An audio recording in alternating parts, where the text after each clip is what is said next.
Assalamualaikum warahmatullahi wabarakatuh. Alhamdulillahi rabbil alamin.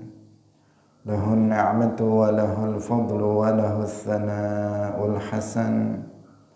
Wassalawatullahil barrir rahim wal malaikatil muqarrabin ala sayyidina wa maulana Muhammadin wa ala alihi wa ashabihi tayyibin at-tahirin. Allahumma la sahla illa ma ja'altahu sahla wa anta taj'alul hazna idza syi'ta sahla. Allahumma arzuqna al-ikhlasa fin niyyati wal qawli wal amal wa ba'du. إلى النبي المصطفى صلى الله عليه وسلم وإخوانه من الأنبياء والمرسلين والشهداء والصالحين، خصوصا إلى سلطان الأولياء الشيخ عبد القادر الجيلاني والشيخ أحمد الرفاعي والشيخ بهاء الدين النقشبندي وشيخنا عبد الله الهرري، وإلى أرواح مؤسس جمعية نهضة العلماء الشيخ محمد هاشم أشعري والشيخ بسر سنسوري والشيخ عبد الوهاب حسبوه، وإلى أرواح جميع أهل القبور من المسلمين والمسلمات. الفاتحة. أعوذ بالله من الشيطان الرجيم. بسم الله الرحمن الرحيم. الحمد لله رب العالمين الرحمن الرحيم مالك يوم الدين إياك نعبد وإياك نستعين اهدنا الصراط المستقيم صراط الذين أنعمت عليهم غير المغضوب عليهم ولا الضالين آمين. Hadirin hadirat kaum muslimin muslimat, pemirsa Madu TV rahimakumullah. Alhamdulillah, kita bersyukur kepada Allah Subhanahu wa taala. Pada pagi hari ini Allah Subhanahu wa taala masih melimpahkan nikmat-nikmatnya kepada kita semuanya, sehingga kita bisa kembali bersama-sama dalam majelis pengajian kitab Jawahir Al-A'immah fi Tafsiri Juz'i Amma. Semoga kebersamaan kita pada pagi hari ini diberkahi oleh Allah Subhanahu wa taala, sehingga kita bisa mendapatkan ilmu yang bermanfaat dan juga bisa mengamalkannya. Amin ya rabbal alamin. Salawat dan salam semoga tetap terlimpahkan kepada Nabi Agung Nabi Muhammad sallallahu alaihi wasallam, para sahabatnya, keluarganya, serta seluruh umat Islam yang mengikuti beliau ila yaumil qiyamah. Kita ikhlaskan niat kita masing-masing, kita ngaji lillahi ta'ala. Kita baca terlebih dahulu suratul Ghasiyah. A'udzu billahi minasy syaithanir rajim. Bismillahirrahmanirrahim. Hal ataka haditsul ghashiyah. Wujuhun yawma idzin khashi'ah. 'Amilatun nasibah.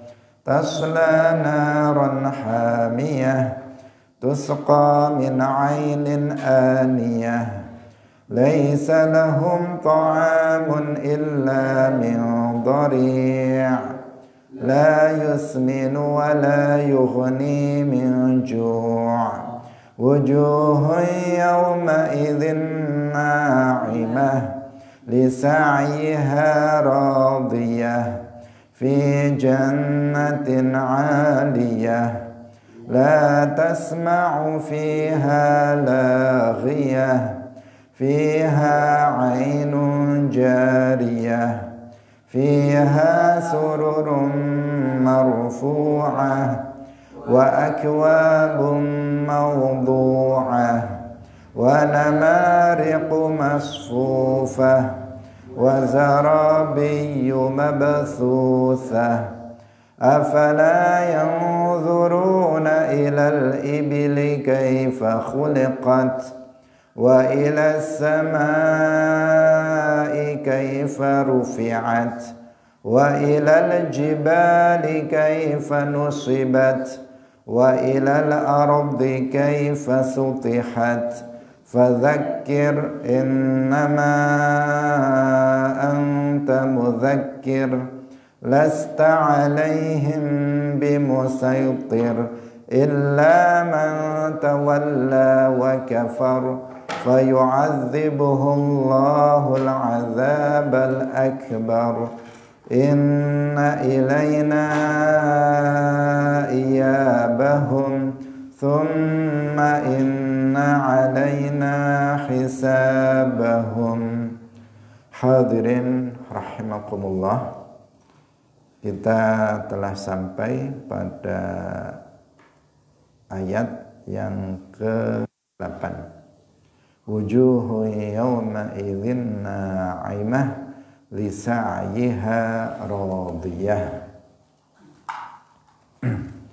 Wujuhu yawma idzin na'imah.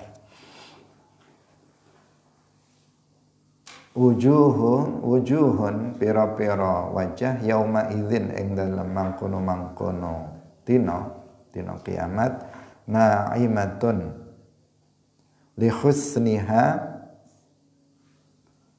krana baguse wujuh wa nadharatiha lan berseri-serine wujuh amutana'imatun utawa bernikmat-nikmat apa wajah li sa'yiha radiyah ali amaliha tegese krana amale wujuh fid dunya ing dalem donya bi taati kelawan ketaatan radiyatun ridho idz kana krana ana apa dzalikal amali mangkono-mangkono amal iku jazaohu utawi balesane amal iku al jannatu swarga fi jannatin aliyah ing dalam swarga aliyatin kang dhuwur ai makanan tegese panggonane wa makanatan lan kedudukane. Hadirin rahimakumullah, telah kita jelaskan sebelumnya dalam penafsiran ayat sebelumnya dalam suratul Ghasyiyah, yaitu perihal tentang kondisi orang-orang kafir nanti di akhirat pada hari kiamat.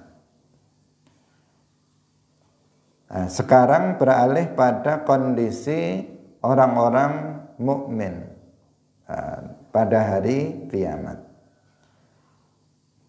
Kondisi orang kafir disebutkan dalam ayat yang sebelumnya, wujuhu yawma idzin khashi'ah 'ailatun hamiyah tusna 'ainin aniyah laisa lahum ta'amun illa min dhari' yusminu wa la yughni min ju'. Itu kondisi orang-orang kafir nanti pada hari bahwa mereka nanti akan diazab sebagai atas kekufuran mereka, sebagai balasan atas perbuatan-perbuatan maksiat yang mereka lakukan. Bagaimana dengan orang-orang mukmin? Wujuhu yawma idzin na'imah.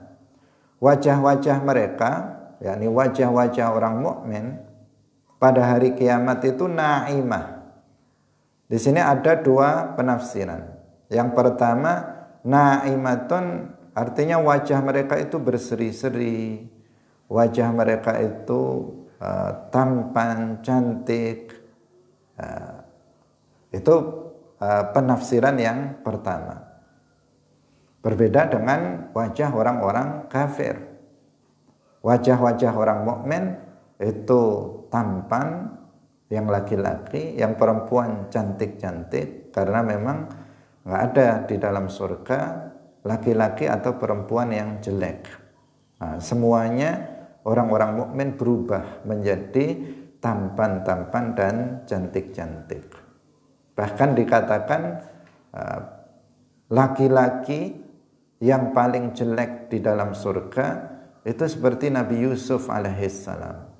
Itu yang paling jelek, yang amalnya paling sedikit, itu seperti Nabi Yusuf. Padahal Nabi Yusuf itu sudah luar biasa ketampanannya.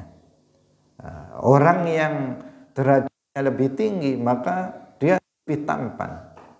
Demikian seterusnya. Yang kaum perempuan juga cantik-cantik. Nggak ada kaum perempuan di dalam surga itu yang jelek. Bahkan dikatakan kaum perempuan di dalam surga lebih cantik daripada bidadari. Padahal disebutkan dalam sebuah riwayat bahwa bidadari surga, bidadari itu bukan manusia. Dia makhluk yang Allah ciptakan di dalam surga sebagai istri-istri dari pasangan-pasangan dari kaum laki-laki penduduk surga selain istrinya manusia. Disebutkan bahwa bidadari itu kalau dia turun ke bumi, maka ufuk timur dan barat akan terterangi oleh cahaya kecantikan dari bidadari itu. Artinya menunjukkan luar biasa kecantikannya. Tetapi perempuan dari kalangan manusia yang masuk di dalam surga lebih cantik dari bidadari itu.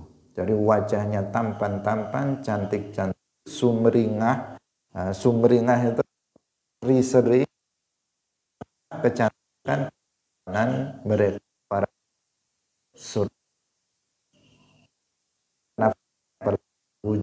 Yauma idzin na'im. Anak merasakan kenikmatan yang ada di dalam surga.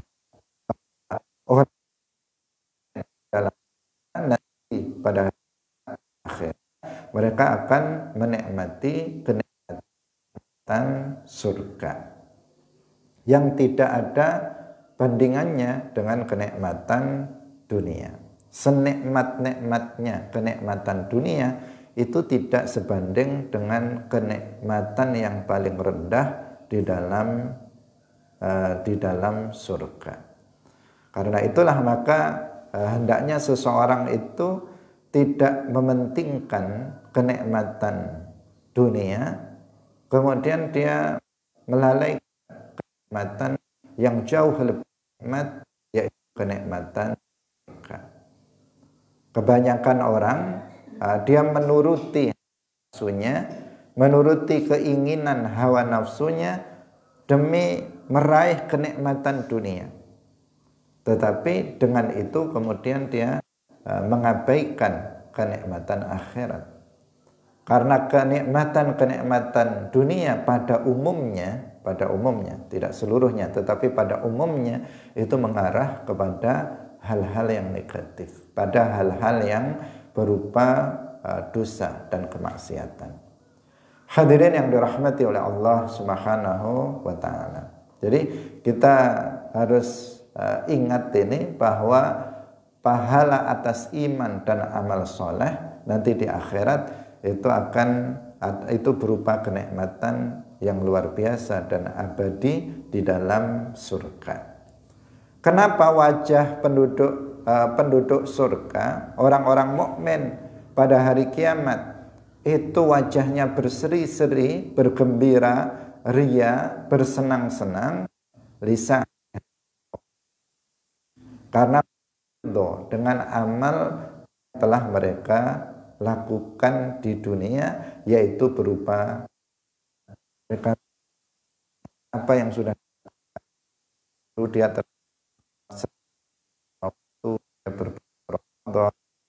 hadir dalam majelis ilmu agama, kemudian dia berusaha mengamalkannya, dia telah menjalankan semua kewajiban-kewajiban, meninggalkan semua, bahkan dia juga melakukan hal-hal yang sunnah, hawa nafsunya. Sekarang ketika dia sudah berada di akhirat, masuk ke dalam surga, dia ridho dengan apa yang dia lakukan karena apa?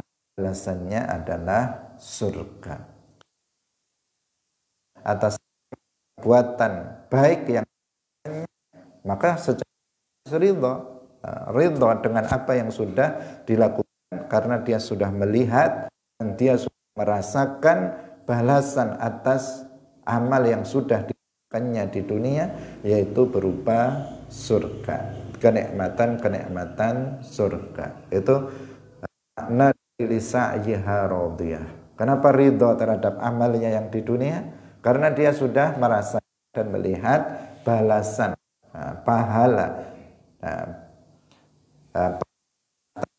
aliyah.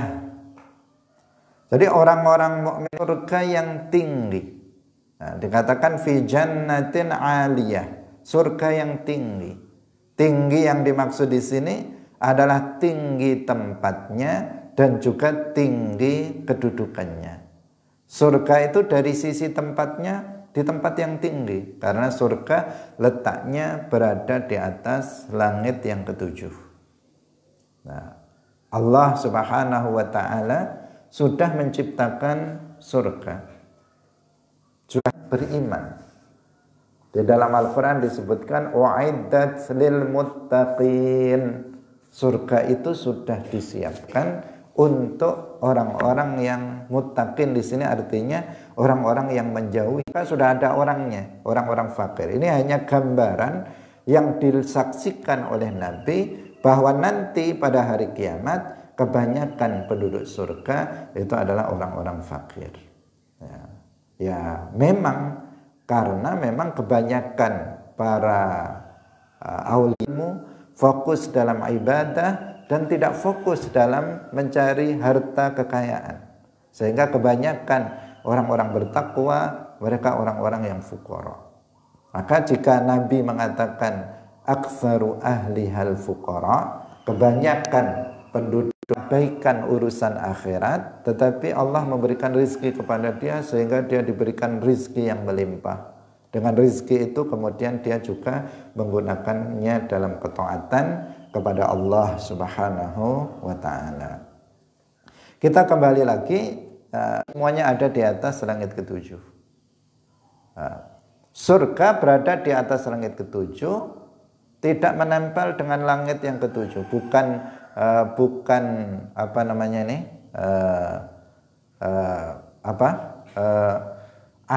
bukan akan diciptakan, tetapi sudah diciptakan.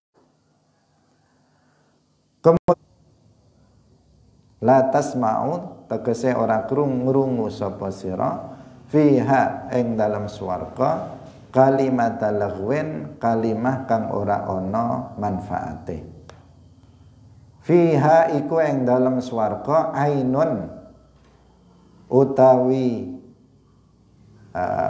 mata air, sumber banyu, bimakna uyun kelawan makna pira-pira sumber mata air, jariyatun kang mili bil ma'i kelawan banyu. Fiha sururum matun kang ten mahkutai bizabarjadi kelawan batu zamrud, wadurri lan mutiara, wal yaquti lan permata, murtafi'atun kang dhuwur, malam yaji selagine urung teka sapa ahluha wong kang duweni surur. Fa idza aradu mongko tatkalane ngarepaken sapa ahluha ayajlisu ing yen ta lungguh sapa ahluha alaiha ing atase surur, tawadhu'at mongko dadi rendah, dadi cendhek atau nyendhek apa surur lahum kanggo ahluha, hatta yajlisu sehingga lungguh sapa ahluha alaiha ing atase surur. Tsumma ghiyah. Di dalam surga itu kamu tidak akan mendengar kata-kata yang enggak bermanfaat. Artinya di dalam surga itu enggak ada cacian, enggak ada ejekan. Karena ucapan-ucapan yang jelek itu muncul dari hati yang kotor. Ketika seseorang ucapannya itu penuh cacian, itu karena dalam hatinya ada kedengkian, ada hasad, ada dendam. Itu ada permusuhan. Itu yang menjadikan ucapan laghiyah. Beda dengan di dunia ini. Di dunia ini kita kesana kemari senantiasa mendengar kata-kata yang buruk. Yang ini membicarakan sana, kadang mencaci, merendahkan orang di hadapannya. Arab memiliki banyak makna, memiliki banyak makna. Di antara maknanya, ainun itu mambaul ma, yaitu sumber mata air. Kalau makna zahirnya, ain itu mata, mata ini, anggota badan. Karena itu kalau ada kata ain dinisbatkan kepada Allah, maka itu mutasyabihat yang harus diwaspadai pemaknaannya, jangan sampai dimaknai secara zahir. Misalnya dalam ayat tajri bi'ayunina, jangan diartikan bahwa perahunya Nabi Nuh itu berjalan dengan mata-matanya Allah, sehingga dia meyakini Allah punya mata yang lebih dari tiga dan seterusnya karena berbentuk jamak. Tidak. Nah, itu maknanya tidak demikian. Tetapi bihifdzina, dengan penjagaan kita, dengan penjagaan Allah Subhanahu wa taala. Jadi ainun dalam ayat ini fiha ainun jariyah, bukan berarti di sana ada mata yang berjalan. Jadi kan menakutkan jadinya. Ada mata saja yang berjalan di dalam surga, jadi hantu. Karena hanya mata yang berjalan. Bukan begitu. Nanti kalau diartikan fiha ainun jariyah, di dalam surga terdapat mata yang berjalan. Repot. Fiha ainun jariyah, ainun di sini artinya sumber mata air. Karena memang dalam bahasa Arab begitu. Ain itu terkadang artinya mata anggota badan. Ain itu terkadang maknanya adalah sumber mata air seperti di sini. Ain itu terkadang artinya adalah jasus. Jasus itu mata-mata. Nah, mata-mata. Misalnya seseorang mengatakan awas ada ain di sini, artinya ada mata-mata. Ain terkadang juga nama dari sebuah penyakit namanya ain dan seterusnya. Jadi ain itu memiliki makna yang sangat banyak di dalam bahasa Arab. Karena itu kalau seseorang mendapati kata ain di dalam Al-Quran, demikian juga dalam hadis, apalagi jika itu dinisbatkan kepada Allah, maka harus berhati-hati, jangan dimaknai secara zahir. Secara zahir itu dengan makna dasarnya. Itu namanya makna zahir, itu makna dasar. Makna dasar itu makna yang mutabadir fi dzihn, makna yang muncul pertama ketika kata itu disebut. Ketika kata itu disebut ain, maka yang muncul langsung ini, anggota badan berupa mata. Nah, maka itu namanya makna zahir. Jika dinisbatkan kepada Allah, maka dipastikan maknanya bukan makna zahir, sehingga harus ditakwilkan, dialihkan maknanya kepada makna yang lain yang sesuai dengan sifat kemahasucian Allah Subhanahu wa taala dari menyerupai makhluknya. Hadirin yang dirahmati oleh Allah Subhanahu wa taala. Kemudian fiha sururun marfu'ah. Di dalam surga itu ada dipan-dipan yang tinggi. Dipan, tahu dipan ya? Dipan ya dipan. Sudah tahu ini bahasa Indonesia ya. Dipan itu apa?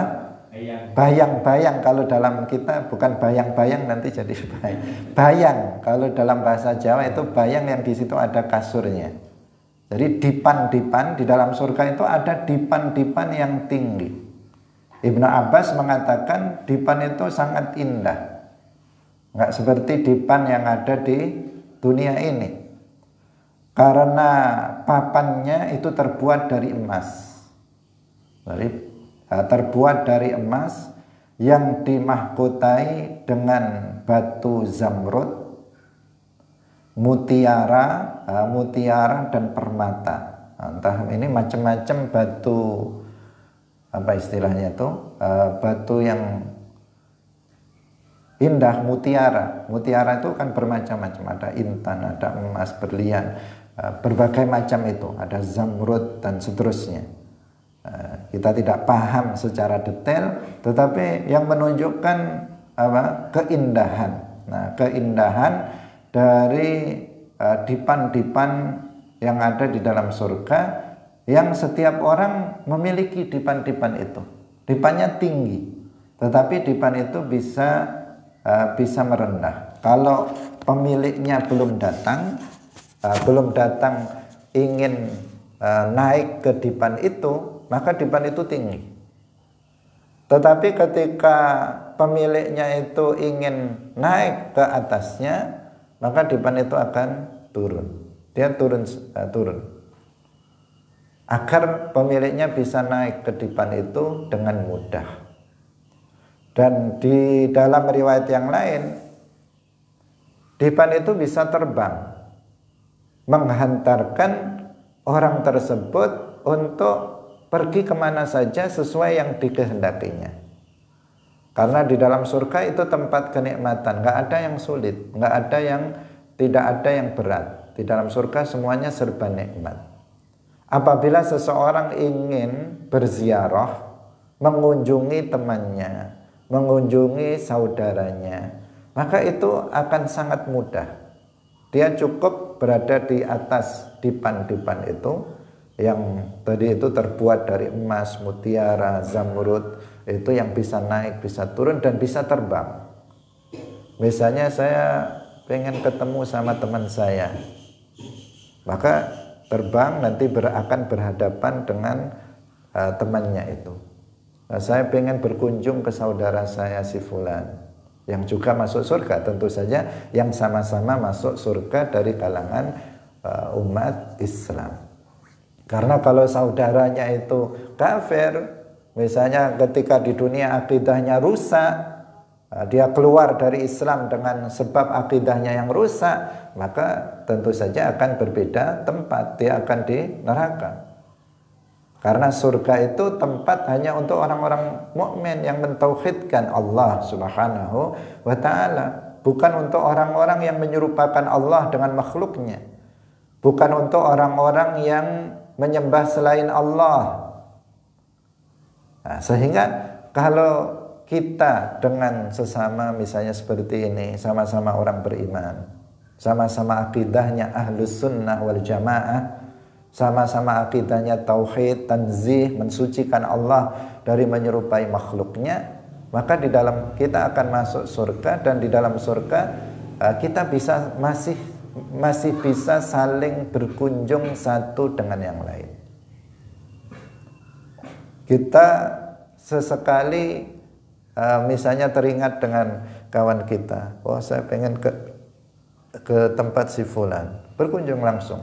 Tidak harus bersusah payah berjalan kaki, tidak harus naik mobil ini atau mobil itu, yang itu kepayahan. Cukup dia berada di atas dipannya, kemudian dipannya itu terbang dan sampai di hadapan orang yang kita tuju, teman kita, sahabat kita, saudara-saudara kita, misalnya orang tua kita, kakek kita. Karena semuanya akan, orang-orang mukmin semuanya akan masuk surga.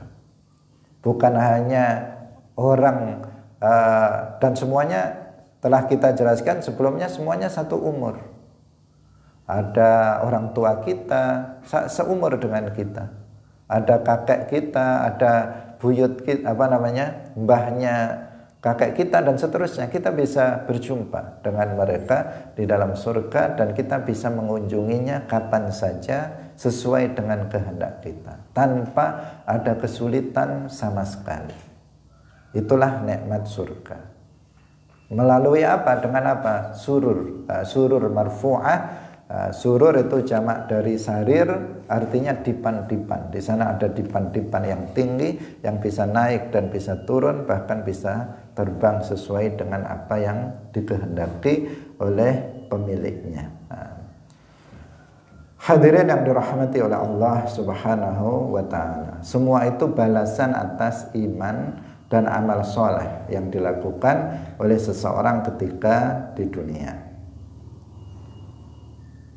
Wa akwabun mawdu'ah, wa akwabun lan pira-pira gelas, ay aqdahun tegese pira-pira gelas la'ura kang ora ana pegangan cangkir atau gelas iku maujud laha ketuwe akwab mawdu'ah den letakaken ala hafatil uyuni ing atase pira-pira pinggirane mata air, muaddatun kang den siapaken li syurbihim kanggo minume pira-pira penduduk swarga. Wa namariqu masfufah ay wasaidu tegese pira-pira bantal sufa kang den barisaken ba'duha ya sekabehane wasaid ila jambi ba'din maring sandinge sebagian bantal kang weneh lilistinadi kanggo bersandar ilaiha maring wasaid walitika ilan ya bersandar alaiha ing atase wasaid. Ini masih gambaran tentang nikmat surga. Jadi tadi dikatakan bahwa di dalam surga itu ada beberapa mata air yang mengalir di dalam surga.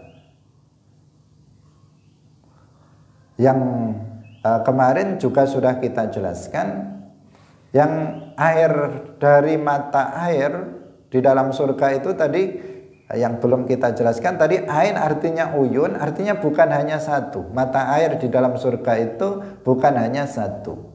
Telah kita jelaskan sebelumnya bahwa di dalam surga itu ada sungai-sungai yang mengalir dari mata air ini, mengalir di lantai-lantai surga. Tajri min tahtihal anhar. Artinya sungai-sungai itu mengalir di lantai-lantai surga. Tidak seperti sungai yang ada di dunia ini, yang apabila seseorang, apalagi sungai zaman sekarang, sungai sekarang sedikit sekali yang airnya jernih bisa diminum, sedikit sekali. Kebanyakan sungai sekarang sudah keruh, kotor karena semua sampah dibuang di dalam sungai. Kalau sungai-sungai yang masih murni dari sumber mata air itu kan bersih, jernih, bahkan bisa langsung diminum.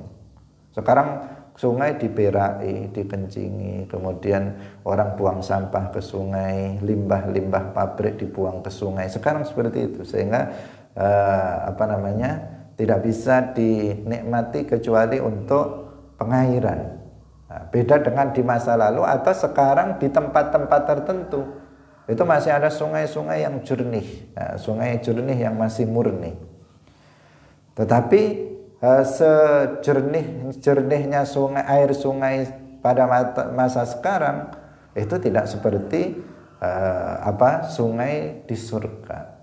Di dalam surga airnya itu mengalir di lantai surga. Bukan berarti kebanjiran, dia mengalir teratur di dalam surga.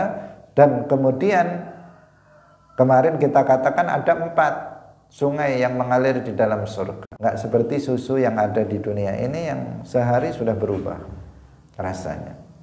Kemudian yang ketiga, min asalin musaffa, yaitu dari madu yang murni. Tidak seperti madu yang ada di dunia ini.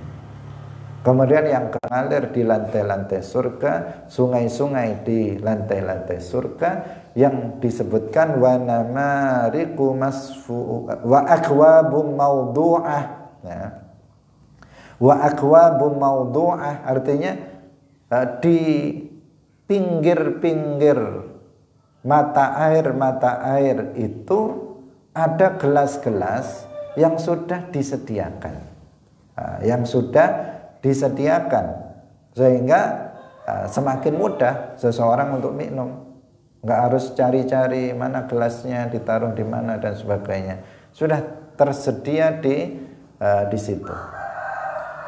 Akwab di situ dikatakan aqdahun la uralaha, yaitu cangkir atau gelas yang nggak ada pegangan cangkirnya, jadi nggak ada pegangan cangkirnya.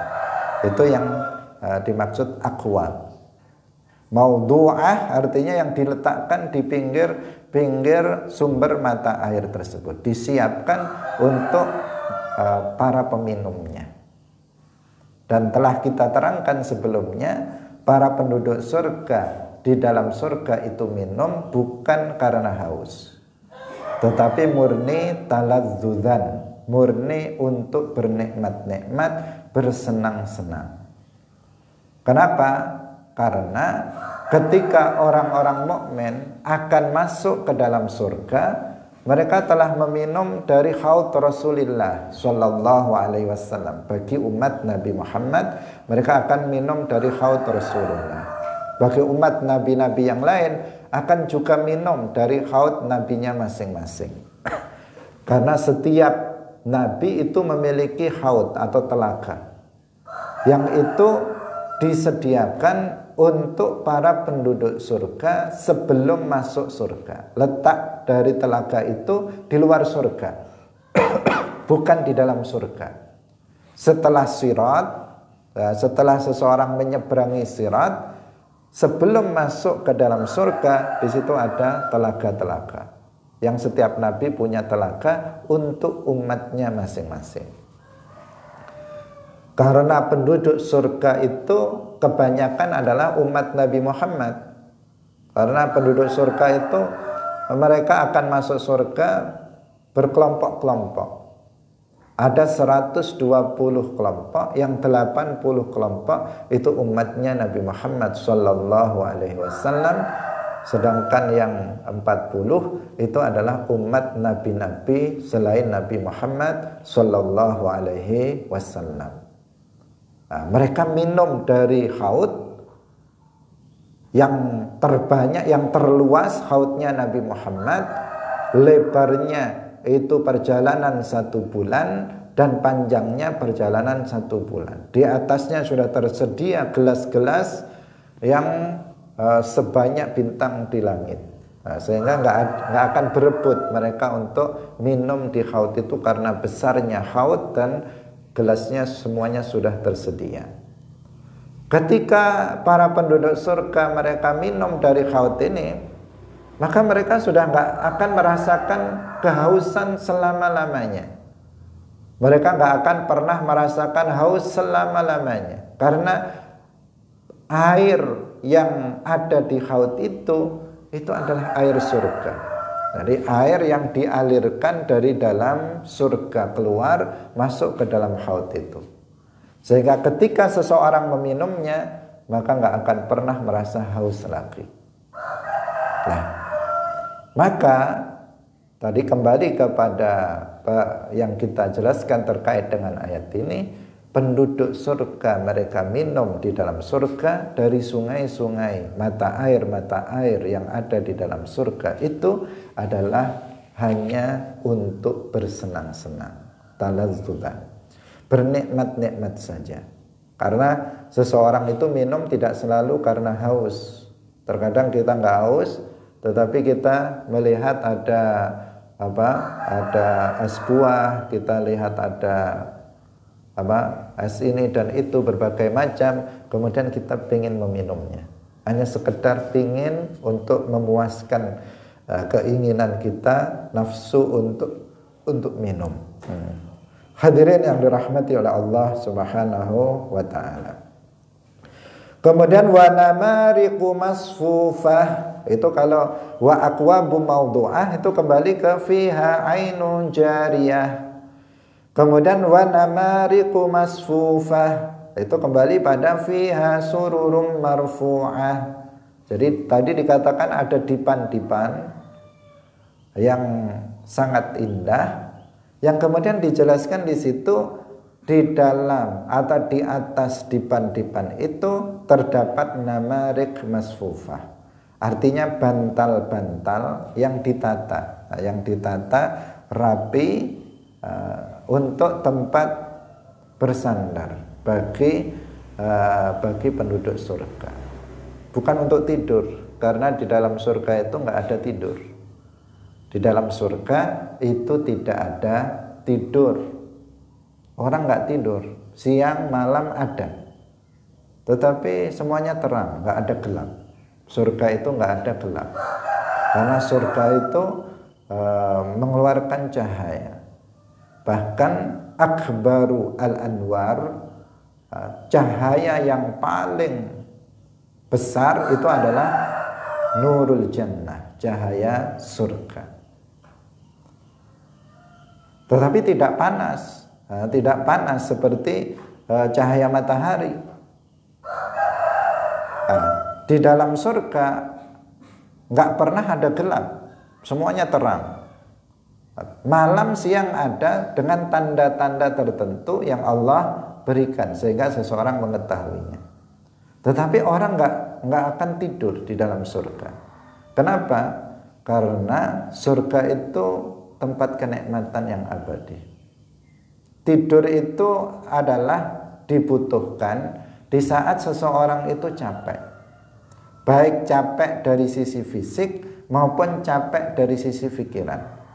Ada orang, para petani misalnya, pedagang, mereka bekerja di tokonya, bekerja di sawah, sehingga fisiknya itu capek. Sehingga dia butuh tidur untuk mengembalikan kesehatan, kebugaran badannya. Atau orang misalnya berpikir, dia berpikir dari sisi badannya dia nggak banyak bekerja, tetapi pikirannya misalnya santri, dia menghafal pelajaran, dia berusaha memahami pelajaran sehingga pikirannya capek, maka kemudian dia butuh tidur. Jadi tidur dibutuhkan untuk apa? Karena capek, untuk mengembalikan badan dan pikiran agar kembali bugar setelah kecapean. Sementara di dalam surga itu nggak ada capek. Namanya capek, letih itu nggak ada.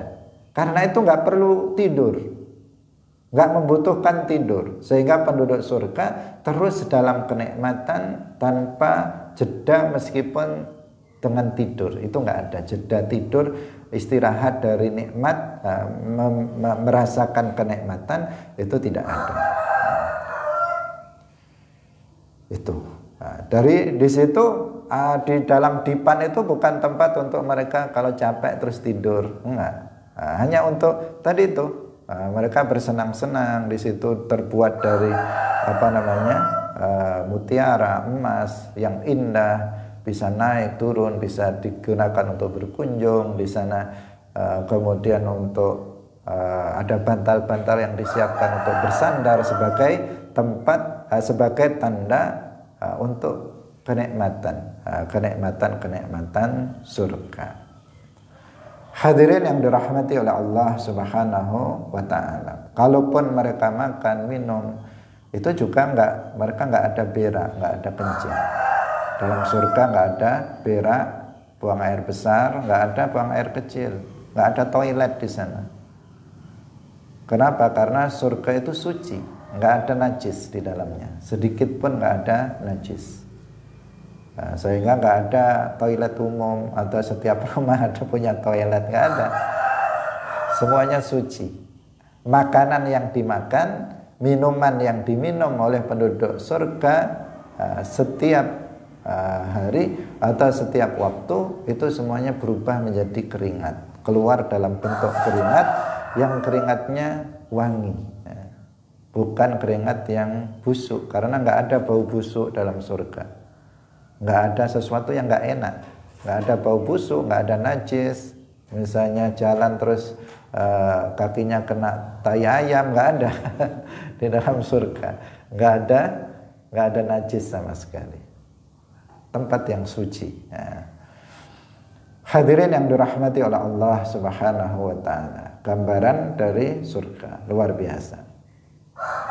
Wa zarabiyyu mabthutsah, wa hiya lan utai zarabiyyu mabthutsah iku busuton, pira-pira permadani, iradun kang ombo, fakhiratun kang mewah, kathiratun kang akeh, mutafarriqatun kang terpisah-pisah, huna ing dalam kene panggonan, wa huna lan ing dalam kene panggonan, fil majalisi ing dalam pira-pira majelis. Jadi ada permadani itu semacam karpet-karpet yang indah, yang mewah.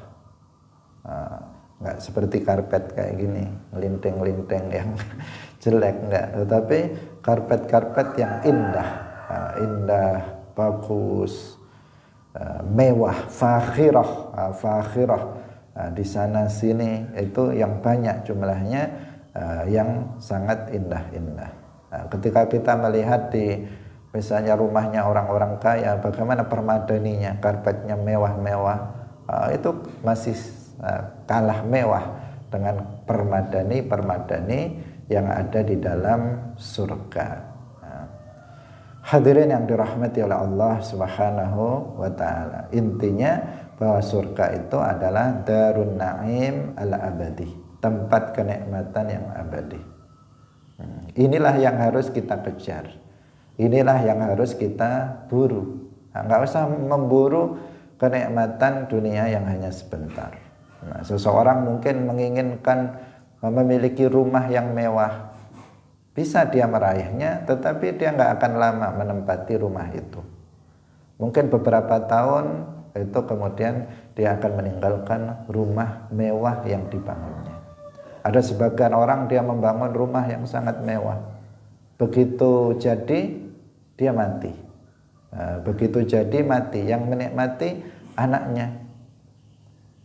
Ya kalau anaknya rukun, kalau enggak rumah itu kemudian dibongkar karena rebutan antar anaknya, kemudian dibongkar, dibagi-bagi, yang mereka tidak akan merasakan kenikmatan juga.